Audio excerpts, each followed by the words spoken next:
kay Shin lang na para sa sarili niya raw itong kabutihan, maging humble daw ito at umiwas-iwas sa pagiging mayabang. Samantala, napangiti naman ang Countess nang makita ang itsura ni Shin lang. Kinagabihan, ay lumipat ang eksena sa isang maliit na courtyard sa labas ng city kung saan makikitang may daladalang box si Shu Wenzhao at ito ay nakasuot ng black coat. Kumatok siya ng 3 beses sa pinto, at ilang sandali pa ay pinagbuksan siya ng isang lalaki. Iniabot naman ni Shu Wenzhao ang box sa lalaki at pangiting nagsabi na ito raw ay ang kanyang respect gift para kay Mr. Zhang Jin para sa nagdaang 6 na buwan. Lumingon-lingon naman ang lalaki, tumingin kay Shu Wenzhao, tinanggap ang box, at nagsabing wag na raw nito uling tatawagan si Mr. Zhang sa kanyang buong pangalan. At, nasaan daw ba ang ibang bagay na ni-request ni Mr. Zhang? Oo, sambit naman ni Shu Wenzhao sabay hugot ng scroll sa kanyang damit, ipinatong sa itaas ng box, at nagsabing ito raw ay naglalaman ng ilang mga impormasyon patungkol sa Jin family ngunit, hindi niya raw alam kung gaano pa sila katagal masusuportahan ng kanilang finance, kailangang mahanap niya na raw kung nasaan ang kanilang secret treasury. Sinabi naman ng lalaki na kung gusto raw nitong makagraduate ang kanyang anak sa military imperial examination, tapusin na raw agad nito ang pinapagawa sa kanya ni Mr. Zhang sabay sarado ng malakas sa pinto. At makalipas ang ilang sandali ay lumipat ang eksena sa bahay ni Shu Wenzhao. Ngunit, nagulat siya nang makita niyang nandito si Tianheng. Mr. Shu, sambit naman ni Tianheng at nagtanong kung gusto raw ba nitong i-dispat sa si Shin lang. Haha oo ngunit paano, sambit naman ni Shu Wenzhao sabay hubad sa kanyang coat. Ang count daw sa ngayon ay napaka-satisfied kay Shin lang, kaya paano niya raw magagalaw ang bastard na yon? Oo syempre magiging satisfy ang count dahil isang scheme ang capable ang brat na yon sambit naman ni Tianheng. Ganun pa man, si Jin Mukong daw ay hindi. Balang araw pag namatay na ang count, sino pa raw ba ang maglilish kay Shin lang? Sino pa raw ba ang magiging in charge sa court? Maaari daw nilang i-portray na si Shin lang ay isang ambitious na tao. Magkakalat daw siya ng mga rumors na si Shin lang ay napakahusay habang si Jin Mukong naman ay napaka-stupid. Tapos, ang kailangan lang dong gawin ni Shu Wenzhao ay ang siraan ng puri si Shin lang sa harap ng count at countess. Tiyak na hindi magtatagal ay makikick out na raw ang Shin lang na yon. Lilikha tayo ng paulit-ulit na paninirang puri upang paniwalain ang mga tao, patanong na sambit naman ni Shu Wenzhao. Sumagot naman si Tianheng na magtutulungan daw sila upang maging suspicious ang count kay Shin lang. At kapag iyon daw ay nangyari at mawala na sa ilalim ng proteksyon ng count si Shin lang, papatayin niya na raw ito. Kaya ano raw ba sa tingin ni Shu Wenzhao, makikipag-collaborate daw ba ito, at nagkasundo na nga ang dalawa. Shin lang, sambit naman ni Shu Wenzhao sa kanyang isip, ipinapangako niya raw na pupunitin niya ito. Samantala, sa labas ng kwarto ng count at countess, ay nagtatatawag si Shin lang. Na siya namang naging dahilan upang maudlot ang ginagawa ng dalawa. Galit na galit namang lumabas ang count at nagsabing bakit kailangan ngayon pa raw ito pumunta, hindi raw ba maaaring bukas na lang nito sabihin ang gusto niyang i-discuss. Ha? Patawad sambit naman ni Shin lang sa kanyang isip, mukhang naka-esturbo daw pala siya. Bigla namang lumabas ang countess at tinanong si Shin lang kung ano raw ba ang nangyari. Sinabi naman ni Shin lang na ganito raw kasi. Nagalit daw si Mr. Shu kaya malamang iyon daw ay hindi magpapakita ng ilang araw. Ngunit, ang account daw ng family ay kailangang maasikaso on schedule dahil kung magkakaroon daw ng delay, ito raw ay makakaapekto sa mga money transactions. Kung kaya, ano raw ba kaya kung siya na lang muna ang ipaasikaso nila patungkol sa bagay na ito habang wala si Mr. Shu? Bukas na lang natin ito pag-usapan sambit naman ng count ngunit bigla siyang kinurot ng countess at nagsabing gusto lang dong makatulong ni Shin lang, kaya bakit ayaw daw nito itong kausapin ng maayos? Shin lang pumasok kasambit naman ng countess at nagpasalamat naman si Shin lang. Ilang sandali pa, sa loob ng silid, ay sinabi ni Shin lang sa dalawa na naghihinala daw siya na nag-embezzle ng pera si Mr. Shu kaya gusto niya rong imbestigahan ng mabuti ang mga accounts nito. Nonsense, sigaw naman ng Count sabay hampas sa mesa at nagsabing alam niya raw na hindi gusto ni Shin lang si Shu Wenzhao, ngunit natalo niya na raw ito, kaya hindi na raw kailangang daganan pa ito ni Shin lang. Father-in-law, sambit naman ni Shin lang at nagsabing 200 gold coins lang daw ang natatanggap na annual income ni Shu Wenzhao, ngunit ang lahat daw ng mga anak nito ay nakasuot ng ginto. At bukod pa doon, si Shu Wenzhao daw ay mayroong maraming properties sa loob ng Xuanwu City at maging sa Nujiang Prefecture. Ito raw ay labis na nag-e-exceed sa kanyang natural financial situation. Shin lang, walang perpekto, sambit naman ng Count. Sinabi naman ni Shin lang na ngunit, what if ang na-embezzle daw ni Shu Wenzhao ay higit pa sa maaari nilang ma-imagine? Mayroon ka bang evidence lang? Tanong naman ng Countess. Naglapag naman ng 2 libro si Shin lang sa mesa at nagsabing ito raw ay ang mga account books ni Shu Wenzhao. Though ito raw ay nagre-record lang patungkol sa pag-purchase ng wine at mga pagkain sa mga banquet, mayroon daw siyang nadiskubre rito na mga clues ng seryosong korupsyon. Pinulot naman ito ng Count at nagtanong kung saan daw ba ito nakuha ni Shin lang. Sambit naman ni Shin lang at nagsabing pumunta raw si Mokong sa accounting room upang kunin ito para sa kanya.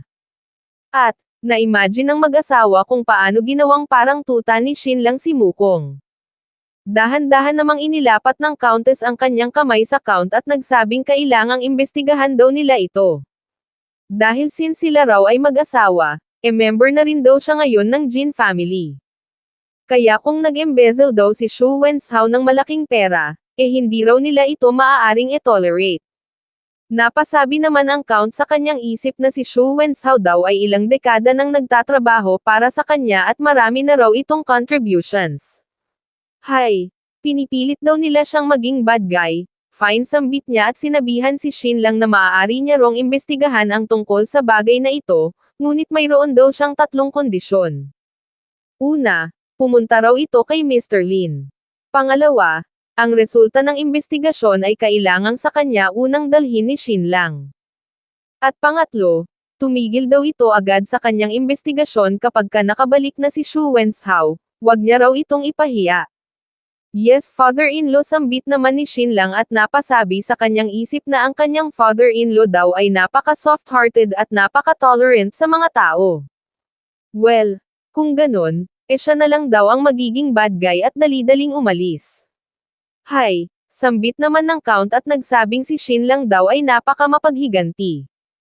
Ngunit sinabi lang ng Countess na ayos lang daw yun since napaka-tolerant naman daw ni Mulan. Kaya hayaan na lang daw nila ang mga bata, kaya na raw ng mga yon ang sarili nila, enjoy na lang daw nila ang mga sarili nila. Samantala, sa loob ng accounting room, ay nagulantang si Shin lang sa kanyang nadatnan. What the heck? May ganito raw pala kadaming libro dito, humikab naman si Mr. Lin at nagsabing syempre. Ang mga ito raw ay mga account books na naipon sa nagdaang mahigit 20 taon. Kakailanganin daw ito ng at least ilang buwan bago tuluyang mabasa lahat. At syempre, ang pag-calculate daw sa lahat ng ito ay higit na mas matindi. Hindi raw ito matatapos agad unless 12 ng mga tao ang magtutulungan. Yet, si Mr. Shin, mayroon lang daw itong isang gabi. At isa pa yung tao raw kanina na nagbukas ng pinto para sa kanila ay ang trusted disciple ni Shu Wenzhao, kaya sa tingin niya raw makakarating na ang balita ng pag-imbestiga ni Shin lang dito papunta kay Shu Wenzhao bago pa man dumating ang madaling araw at malamang makakabalik na raw agad ang taong yun dito bukas ng umaga. Well, sambit naman ni Shin lang at nagsabing kailangan niya raw ng assistant kaya salamat daw kay Mr. Lin. Nagtanong naman si Mr. Lin kung seryoso daw ba si Shin lang patungkol sa bagay na ito. 3 taon na ang nakakaraan, nagpadala daw siya ng mag-aaral upang i-infiltrate ang accounting room. Ganun pa man, ito raw ay biglaang namatay dahil sa hindi malamang sakit. Ang lugar daw na ito ay treacherous. Ngunit, sumagot lang si Shin lang na ano raw ba ang magagawa ng mga rats na yon sa kanya. Ang tao raw na greedy sa pera ay mas natatakot sa kamatayan. Ang tanging problema lang daw sa ngayon, ay mayroon lang silang isang gabi upang basahin ang lahat ng ito. Marahil para sa iba mahirap daw maghanap ng mga loopholes sa loob ng napakaikling panahon, ngunit para sa kanya ay hindi. Sa tingin niya raw mayroon na siyang certain understanding sa mga account books na ito kaya pakiusap pumili lang daw ng mga keybook si Mr. Lin para sa kanya at ika-calculate niya raw ang lahat ng ito sa pinakamataas na speed. Fine, tutulong ako, sambit naman ni Mr. Lin, ngunit duda siya na magagawa ito ni Shin Lang sa napakaikling oras na mayroon ito. Samantala, ang mga tauhan naman ni Shu Wenzhao sa accounting room ay nakapag-decide na ikakalat nila ang balita ng ginawang pag-imbestiga ni Shin Lang dito bukas ng umaga pagkabukas ng court. Ayaw nilang mangahas na sunugin ang accounting room habang nasa loob si Shin Lang, ngunit ang gusto nila ay ang pabalikan agad si Shu Wenzhao sa lalong madaling panahon. Dahil kapag pumunta si Shu Wenzhao sa count at mag-plead, ay tiyak na hindi matutuloy ang pag-iimbestiga ni Shin Lang. Ganun pa man, ang mga ito ay walang kaalam-alam sa ability na mayroon si Shin Lang. Kadalasan, ang calculation job ay isinasagawa ng 12 ng mga tao, ngunit sa kabila nun, ito ay umaabot pa rin ng mga 10 araw hanggang kalahating buwan. Ngunit si Shin Lang, napakadali niya lang na nakategorize at na-summarize ang lahat ng ito sa kanyang isip. At, hindi siya makapaniwala sa laki ng halaga ng na-embezzle na pera ni Shu Wenzhao. Kinabukasan, sa bahay ni Shu Wenzhao, ay makikitang nagmamadaling tumakbo ang isa sa mga servant ni Shu Wenzhao habang sumisigaw ng emergency. Nagtanong si Shu Wenzhao kung ano raw ba ang problema, at sumagot naman ang servant na si Shin Lang daw ay nag-iimbestiga sa kanyang mga account book sa accounting room na siya namang ikinagulantang ni Shu Wenzhao. Kaya dali-dali siyang tumakbo at napasabi sa kanyang isip na napakapangahas naman daw ng bastard na yun na tangkaing i-check ang kanyang mga account books.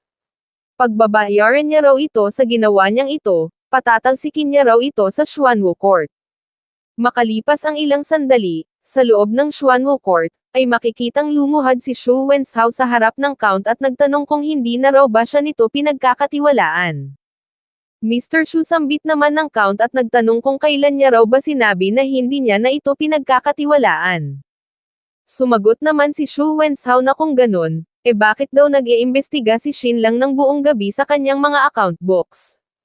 Bakit daw ba iniimbestigahan siya nito? Siya raw ay loyal na nagsisilbi sa count sa loob ng mahigit 20 taon. Alam niya rong siya ay isa lamang servant, hindi niya equal si Mr. Shin, at siya ay isa na lamang walang silbing matanda ngayon.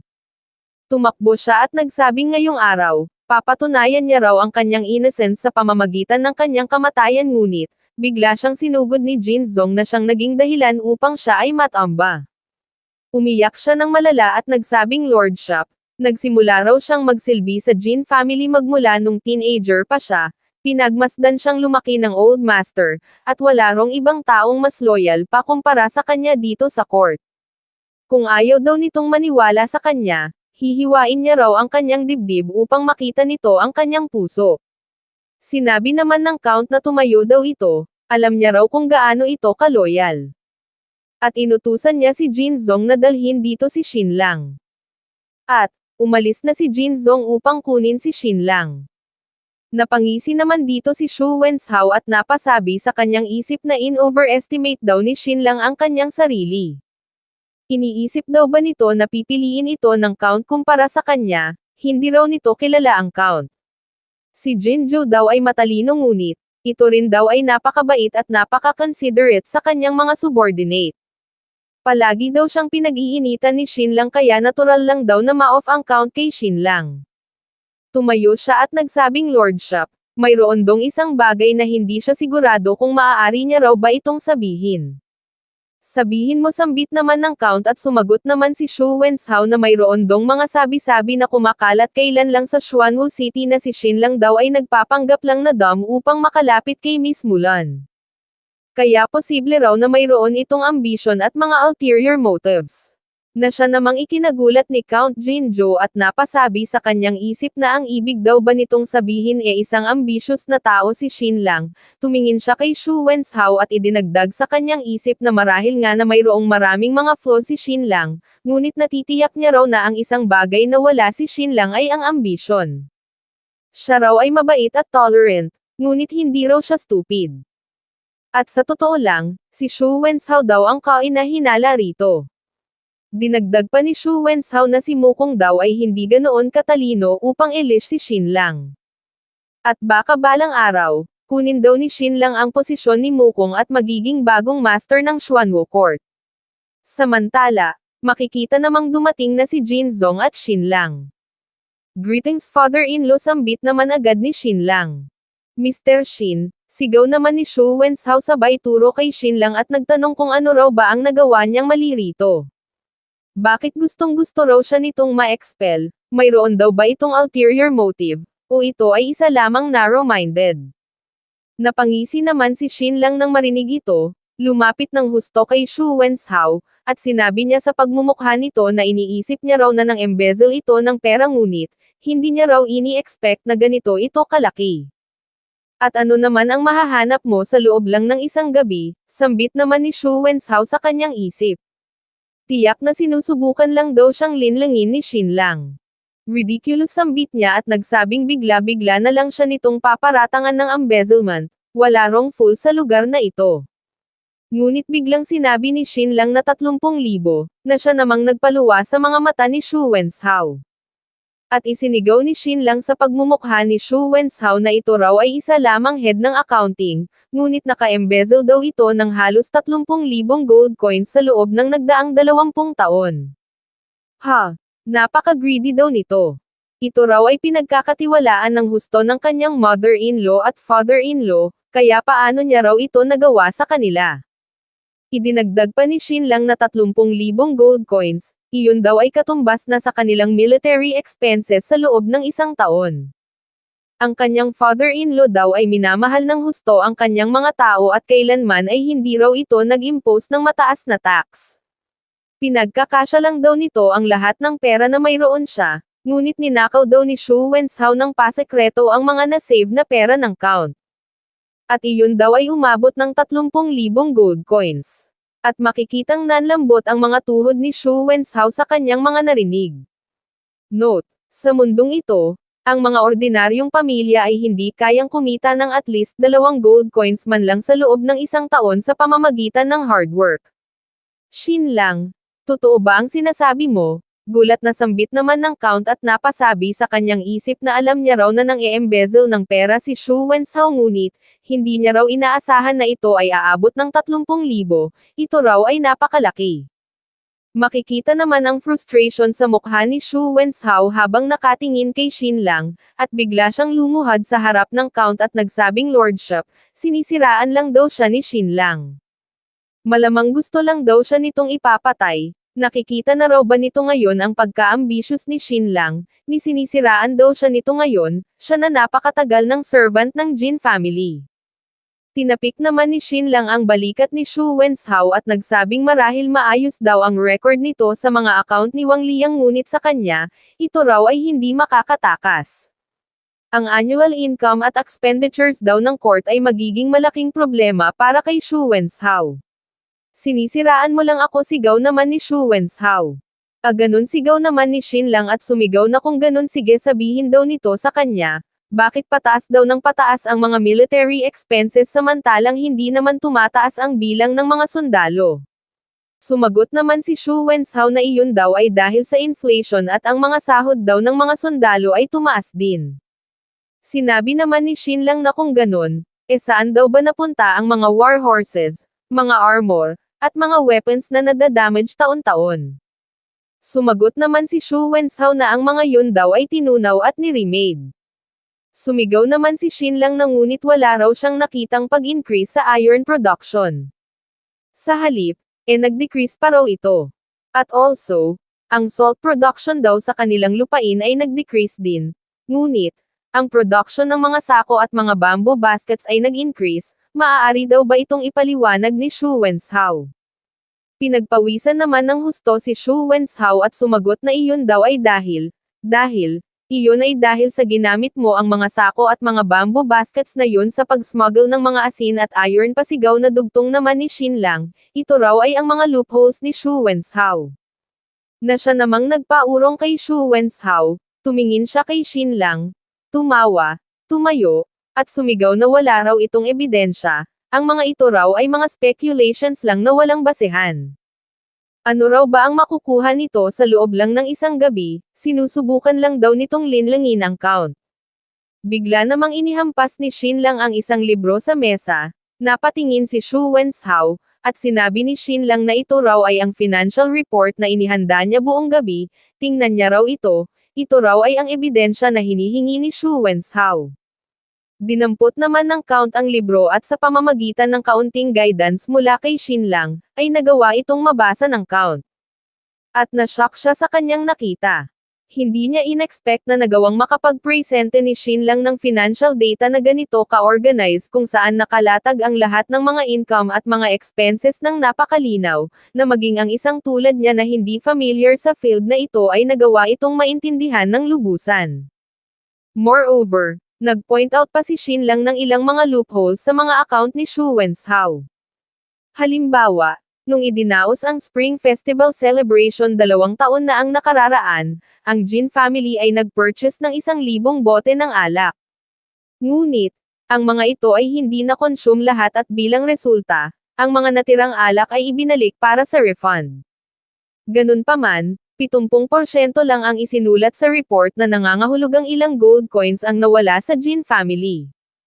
At ngayon, makikitang galit na ang count. Sinigawan niya si Shu Wenzhao na talaga raw palang ito ay, hindi lang daw sa nangahas ito na mag-fist sa expenses ng iba, ngunit mayroon din daw itong audacity na mag-embezzle ng ganoon kalaking pera. At inutusan niya si Jin Zong na papuntahin daw nito rito si Mr. Lin upang i-check ang report na ito ni Shin Lang. Samantala, makikitang nagulat si Shu Wenzhao nang makita niya ang report. At makalipas ang ilang sandali, ay dumating na si Mr. Lin at tiningnan ang report. At hindi siya makapaniwala na talagang nagawa ito ni Shin Lang sa loob lang ng isang gabi. Mr. Lin, ano sa tingin mo, tanong naman ng count. Sumagot naman si Mr. Lin na talagang ang talent daw ni Mr. Shin ay napaka-extraordinary. Buong buhay niya, hindi pa raw siya nakakita ng ganito ka-unique na accounting method, ito raw ay unheard of. Congratulations my lord, ang report daw na ito ay napaka-flawless. Shu Wenzhao, sigaw naman ng count at nagtanong kung may sasabihin pa raw ba ito upang ipagtanggol ang kanyang sarili. Napasabi naman si Shu Wenzhao sa kanyang isip na hindi raw maaaring mag-plead guilty siya rito dahil kapag ginawa niya raw yon, katapusan niya na. Kapag hindi raw siya mag-plead guilty at ibigay ang lahat ng perang yon kay Mr. Zhang at sa iba pa, maaaring makaalis pa raw siya sa gusot na ito. Kaya itinuro niya si Shin Lang at sumigaw na kung may kagustuhan may paraan. Ang Jin family daw ay nakakaranas ng financial shortfall, talagang sinasadya lang daw ni Shin Lang na i-target sila. Bakit daw ba hindi na lang siya nito harapin ng direkta, bakit kailangang mantsahan pa raw nito ang kanyang reputasyon?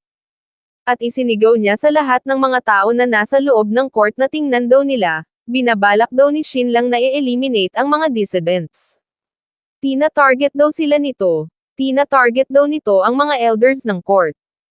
Hindi niya raw ito matatanggap, binabalak daw siyang i-convict ni Shin Lang gamit ang mga fabricated na mga evidence. Ngunit hindi niya raw ito tatanggapin, kahit na ang maging kapalit pa nito ay ang kanyang buhay. Ikaw, sambit naman ng count habang nanginginig sa galit. Ngunit, biglang hinila ni Shin Lang ang isang upuan, dinala sa harap ni Shu Wenzhao, umupo, at nagsabing wag na raw itong mag-bother pa na i-deny ang lahat ng ito, alam niya na raw kung nasaan ang exact location ng mga solid evidence, natuklasan niya na raw kung nasaan ang secret treasury nito. Haha, imposible, sambit naman ni Shu Wenzhao. Paano naman daw magiging posible na may alam ito tungkol sa ganoong bagay? Iniisip daw ba nito na siya ay isang Diyos o ano? Naglabas naman ng papel si Shin Lang at nagsabing well, hindi niya raw ma-mind na maging Diyos kahit isang beses lang. At sinabi niya na everyone, puntahan daw nila ang lugar na nakasulat sa papel na ito, upang makita nila ang secret treasury ni Shu Wenzhao.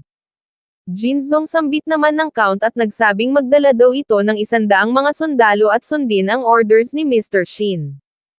At makalipas ang kalahating oras, ay lumipat ang eksena sa isang liblib na barangka.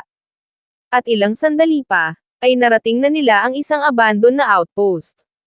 At makikitang hihimatayan na si Shu Wenzhao. Paano? Paano raw ito nalaman ni Shinlang? Sinabi naman ni Shinlang na pumasok na raw sila.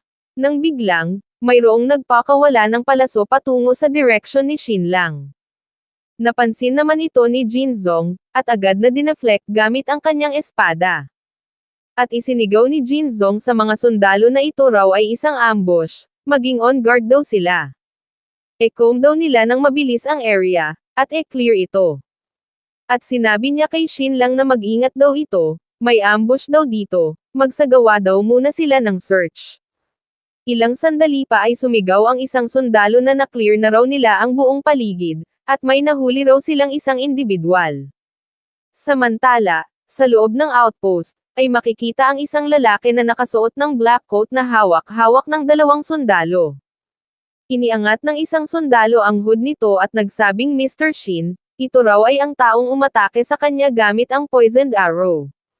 Wala rong ibang taong nandito sa lugar na ito, ang tao lang daw na ito. Nagulat naman si Jinzong nang makita ito at nagsabing ito raw ay ang anak ni Shu Wenzhao na si Shu Tian. Dinakman niya ang buhok nito at nagsabing ito raw ay isang abandoned outpost, ano raw ba ang ginagawa nito rito? Sumagot naman si Shu Tian na nag-aaliw lang daw siya rito, iyon daw ba ay hindi maaari? Na siya namang ikinainis ni Jinzong at sumigaw na magsalita raw ito, ano raw ba ang ginagawa nito rito? Samantala, inactivate naman ni Shinlang ang kanyang eyebrows at iniskan ang buong lugar. At ilang sandali pa ay may nakita siyang isang safe sa kinatatayuan ni Jinzong. Kaya sinabi ni Shinlang na wag na raw nilang pag-aksayahan ng oras ang taong ito, mayroon dong nakatagong pinto sa ilalim ng lupa banda rito, hukayin daw nila ito. At, makalipas ang 15 minuto ay sumigaw ang isang sundalo na Mr. Shin, talaga rong mayroong nakatagong pinto rito ngunit, ito raw ay nakalock. Ang lock daw na ito ay napakatigas, nabali raw ang dulo ng kanyang blade nang sinubukan niya itong wasakin. Sinabi naman ni Shin lang na ang lock daw na ito ay gawa sa tungsten steel, hindi raw ito kayang wasakin ng blade, tanging susi lang daw ang makakabukas nito. Nagtanong naman si Jinzong kung alam daw ba nito kung nasaan ang susi. Tiningnan naman ni Shin lang si Shu Wenzhao, iniskan, at makikitang ginamit pala na pin ni Shu Wenzhao ang susi para sa kanyang buhok. Sinabi naman ni Shu Wenzhao na ano raw ba ang tinitingin-tingin nito, wala raw siyang alam tungkol dito. Napasabi naman si Shin lang sa kanyang isip na mukhang alam na alam daw ni Shu Wenzhao kung papaano magtago ng mga bagay-bagay. Sa kasamaang palad, ito raw ay hindi makakatakas mula sa kanyang mga mata. Kaya inextend ni Shin lang ang kanyang kaliwang kamay papunta sa buhok ni Shu Wenzhao, kinuha ang pin, paano mo nalaman gulat na sigaw naman ni Shu Wenzhao. Shin lang, ni tao pa raw ba ito? Ngunit hindi ito pinansin ni Shin lang, binuksan ang padlock, at dahan daw ang bumaba. Mr. Shin, sambit naman ng isang sundalo at nagsabing mag-ingat daw ito, ang underground chamber daw na ito ay napakalalim. At, nang ma-uncover nila ang mga treasures na nakatago sa chamber, ang korupsyon ni Shu Wenzhao ay nag-exceed sa expectations ng lahat. Ang lahat ng mga chest na nasa loob ng chamber ay punong-puno ng mga gold coins kalakip na ang iba't ibang uri ng mga jewels, antiques, calligraphy, at paintings. Samantala, makikita namang kinuwilyuhan ni Jinzong si Shu Wenzhao at sumigaw na ito raw ay dating mahirap at salat na scholar. Kung hindi raw dahil sa dating count na kumupkup sa kanya, ma-o-obtain daw ba nito ang wealth at status na mayroon ito ngayon? Ito lang daw ba ang isusukli nito sa Jin family? Ito raw ay napaka-ruthless, mas masahol pa raw ito sa hayop. Found it sambit naman ni Shin lang sabay dampot sa isang libro.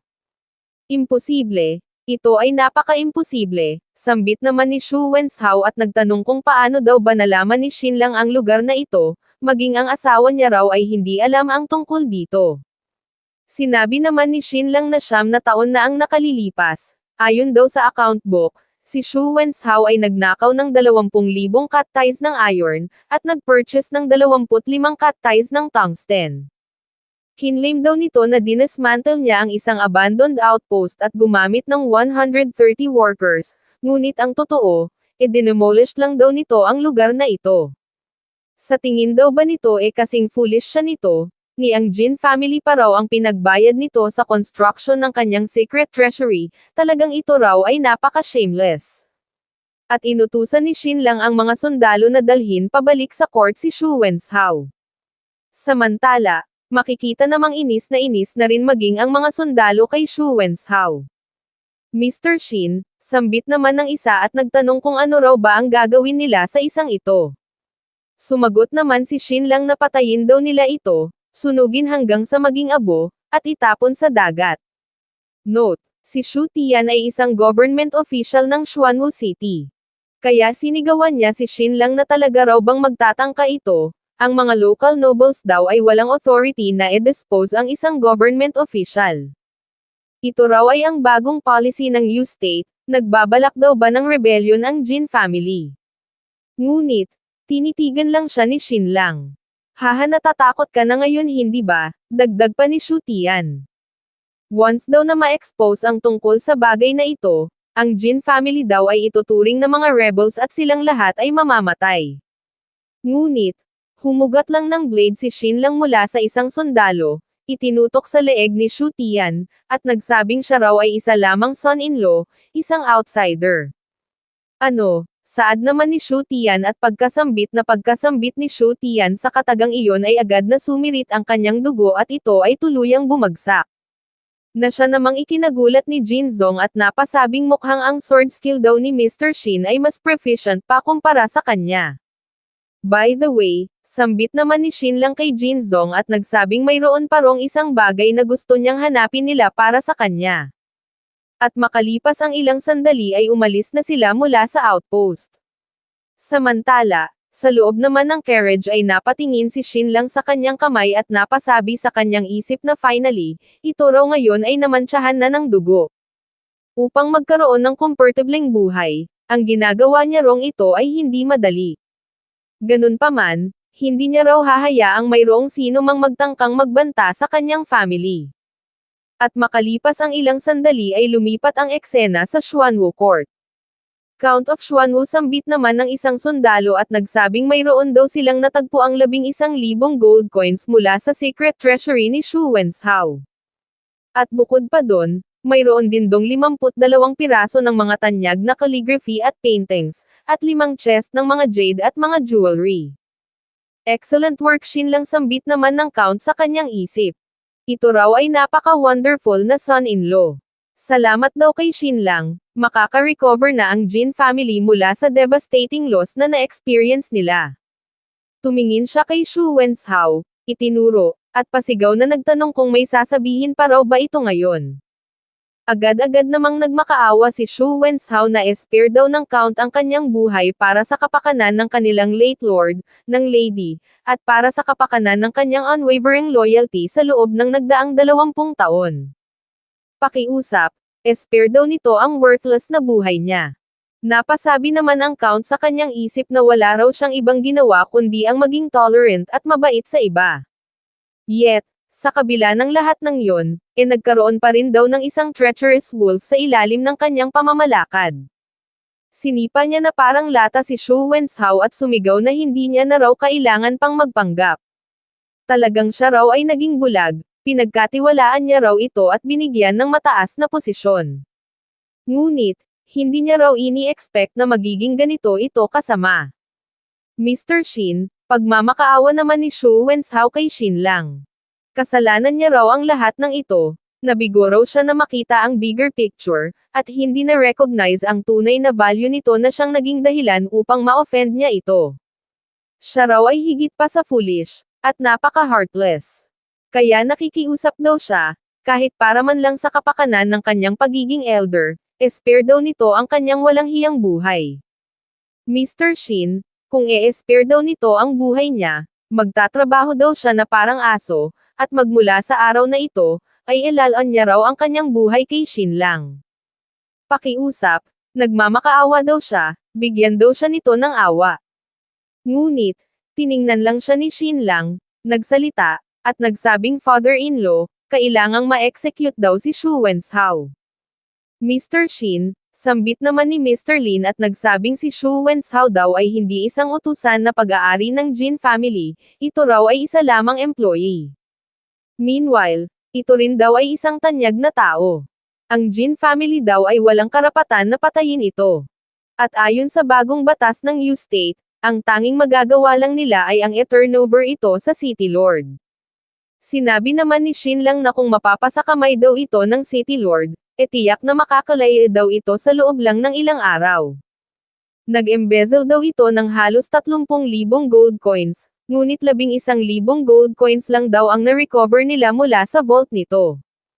Habang ang ilang mga pag-aari naman nito gaya ng mga lupain, at mga bahay, ay nagkakahalaga lang ng 5,000 gold coins. Kaya sa tingin nila, saan daw ba nito itinago ang natitirang 14,000 gold coins? Kung tama raw ang hinala niya, malamang ibinigay daw ito ni Xu Wenshao sa City Lord at sa Prefect. Dahil ang pangalawang anak daw nito na nakatira sa capital ay sasali sa susunod na military imperial examination ng Yu State. Na siya namang ipinagtaka ng Count at napatanong kung saan daw ba nalaman ni Shin Lang ang tungkol sa bagay na ito. Sumagot naman si Shin Lang na isinulat daw ni Xu Wenshao ang lahat sa account book na ito pati na ang lahat ng gold coins na ginamit nito sa panunuhol. Sinabi naman ng Count na hayaan daw siya ni Shin Lang na makita ito. Note: walang mga nakasulat na mga specific na mga pangalan sa librong ito, tanging mga codenames lang. Ngunit, kahit na sino ay magagawang mahulaan kung sino-sino ang mga tinutukoy ng mga codenames na nakasulat dito. At hindi makapaniwala si Count Jinzhou sa kanyang nakita. Xu Wenshao, sigaw ng Count at nagsabing wala daw siyang ibang ginawa kundi ang maging mabait dito sa loob ng ilang taon. Kung kaya, paano raw nito ito nagawa sa kanya? Yumuko naman ng bahagya si Xu Wenshao, tumawa, tumangala, at tumawa ng napakalakas. Bakit? Hindi raw ba't hiningi niya ang permission ng Count upang maging centurion ang kanyang pangalawang anak na lalaki 3 taon na ang nakararaan ngunit, tinanggihan daw ito ng Count, naaalala niya pa raw ba yon? Sumagot naman ang Count na binigyan niya raw ito ng pagkakataon na sumubok uli ngunit, ito raw ay hindi nakapasa sa military at literacy test. Kung kaya, paano niya naman daw mahahayaang makapasok sa kanyang centurion ang ganoong klaseng tao? Sumagot naman si Xu Wenshao na pinagsilbihan niya raw ito sa loob ng mahigit 20 dekada, ngunit hindi man lang daw nito magawang matulungan ang kanyang anak sa career nito. Sabihin daw nito, hindi raw ba iyon napaka-cold-hearted, at bukod pa doon, ang mga bagong policies daw ay ipinatutupad na ngayon. Ang Jin family daw ay tila isa na lamang palubog na barko. Kung kaya bakit naman daw siya susunod sa mga steps nito, upang mamatay, sige bigyan daw siya nito ng rason upang hindi siya mag-seek ng way out. So ipinagkanulo mo ang Jin family, sigaw naman ni Count Jinzhou.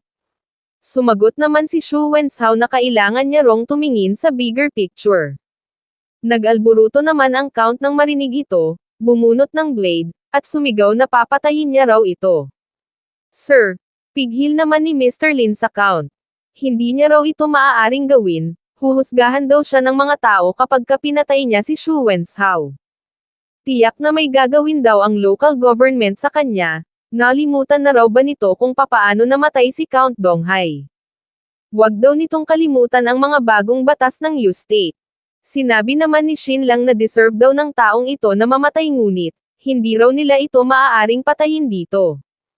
Haha hindi mo ako mapapatay Shin Lang, saad naman ni Xu Wenshao. Hindi niya raw iyon magagawa.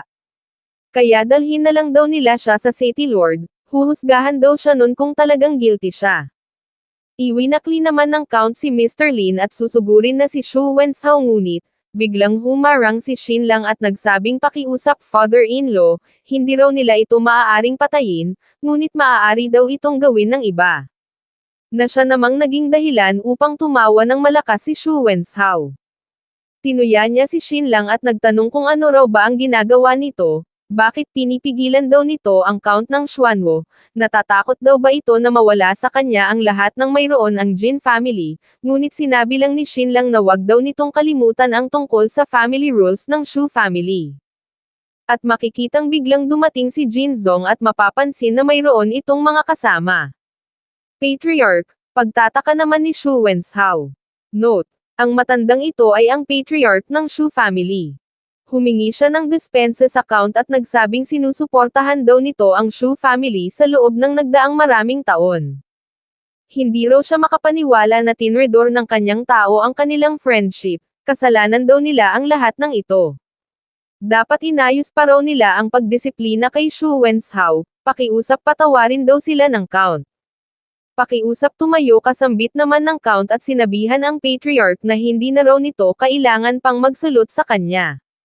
Humarap naman ang patriarch kay Shu Wenzhao at nagutos na dalhin daw nila si Shu Wenzhao sa kanilang ancestral temple, bugbugin daw nila ito hanggang sa mamatay. Bakit?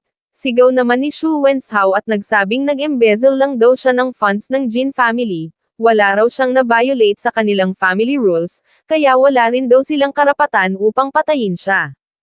Shu Wenzhao, sambit naman ni Xin Lang at nagsabing hindi raw nila ito papatayin dahil sa embezzlement, ngunit dahil sa adultery.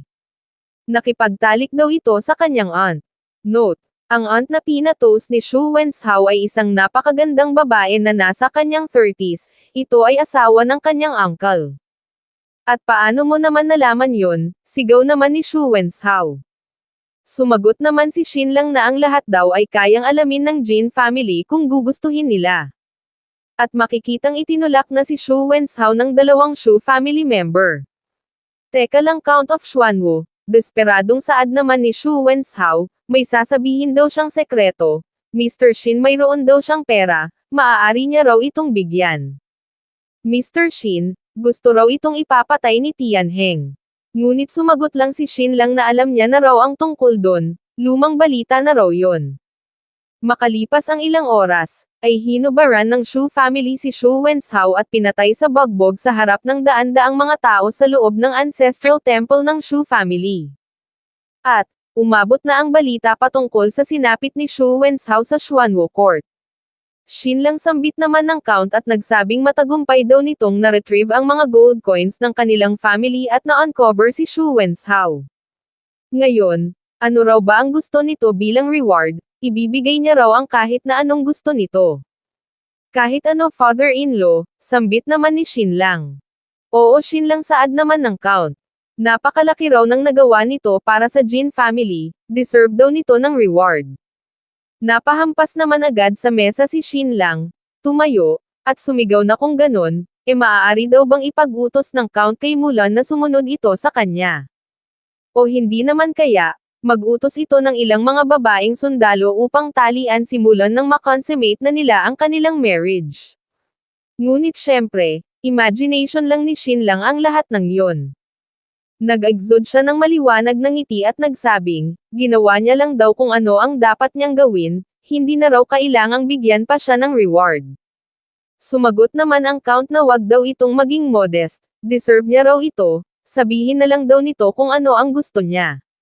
Sabihin daw nito sa kanya, ano raw ba kaya kung ito ang ipapamanage niya sa family capital. No father-in-law tanggi naman ni Xin Lang, trabaho daw yun ni Mr. Lin, at maayos daw ang ginagawa nito. Ang gusto niya lang daw ay ang makita paminsan-minsan ang kanyang family. Kaya kung gusto raw ng count na bigyan siya ng reward baka naman daw maaari na payagan na siya nitong makalabas. At napasabi sa kanyang isip na mahahandle niya lang daw si Tianheng kung hindi na siya grounded.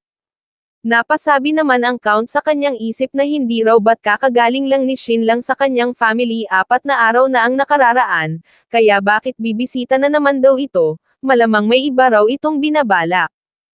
Kailangan niya rong makapag-isip ng excuse upang mapigilan ito. Kaya sinabi niya kay Xin Lang na marami raw itong kalaban sa labas, mas maigi raw na manatili na lang muna ito dito sa loob ng court. Alam niya na raw kung ano ang ibibigay na reward kay Xin Lang. Maaari niya rong bigyan ng 300 acres na lupain ang ama nito, sigurado daw siya na mag-agalak ang ama ni Xin Lang dito, ito ay magandang idea hindi raw ba? Ngunit sumagot lang si Xin Lang na hindi niya raw kailangan ng lupain, ang gusto niya raw ay kalayaan, ngunit hindi pa man natatapos banggitin ni Xin Lang ang dapat na sasabihin niya ay umalis na ang count at nagsabing pagod na raw siya, kailangan niya na raw magpahinga. At makikitang hindi makapaniwala si Shin lang dito, tinatakbuhan daw siya nito. Samantala, sa courtyard ni Jin Mulan, ay makikitang bumababad ito sa kanyang bathtub. Miss Jin sambit naman ni Xiang Bing at nagsabing hindi raw siya makapaniwala na nagawang mapabagsak at mapatay ni Mr. Shin sa loob lang ng isang araw at gabi ang isang big shot na gaya ni Xu Wenshao. Nagawa rin daw nitong makaretrieve ng mahigit 10,000 gold coins para sa Jin family.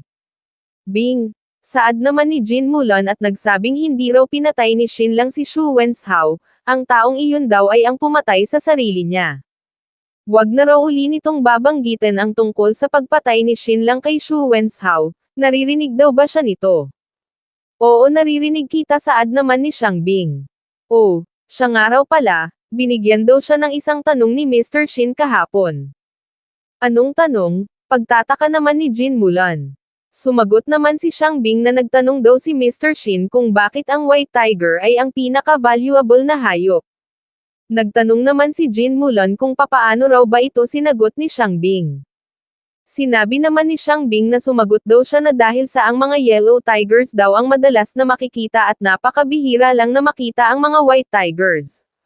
Ganun pa man, sinabi raw ni Mr. Shin na ang mga white tigers daw ay rare dahil ang mga ito ay hairless sa ilang mga particular na spot. At hilig daw ng mga lalaki ang hindi mabuhok na mga bagay. Kaya iyon daw ay hindi nagmi-make sense sa kanya, ano naman daw ang kinalaman ng white tiger sa mga bagay na hindi mabuhok. Ano raw ba kaya ang ibig sabihin ni Mr. Shin, ano raw ba sa tingin ni Miss Jin? Nagulat naman si Jin Mulan nang marinig ito, napatingin sa kanyang white tiger, at napatanong sa kanyang isip kung papaano daw ba nalaman ni Shin lang ang tungkol dito. Nag-spy daw ba ito sa kanya habang siya ay nasa shower? Imposible, si Shin lang daw ay walang martial skills, tiyak na mapapansin niya raw agad kung maninalip ito sa kanya. Kaya tumayo siya at nagtanong kung nasaan daw ba si Shin lang. Sumagot naman si Xiang Bing na malamang nakabalik na raw ito ngayon. Sinabi naman ni Jin Mulan na tulungan daw siyang magbihis ni Xiang Bing, at nagtanong naman si Xiang Bing kung ano raw ba ang gagawin nito. Sumagot naman si Jin Mulan na paparusahan niya raw ang masama at pupurihin ang mabuti. Tandaan daw ni Xiang Bing, wag daw itong maging malambot sa mga lalaki, kailangang madisiplina daw ng konstant ang mga ito. Bubugbugin mo ba si Mr. Shin? Tanong naman ni Xiang Bing at sumagot naman si Jin Mulan na well, ang mga kababaihan daw ng Jin family ay hindi nambubugbog ng asawa.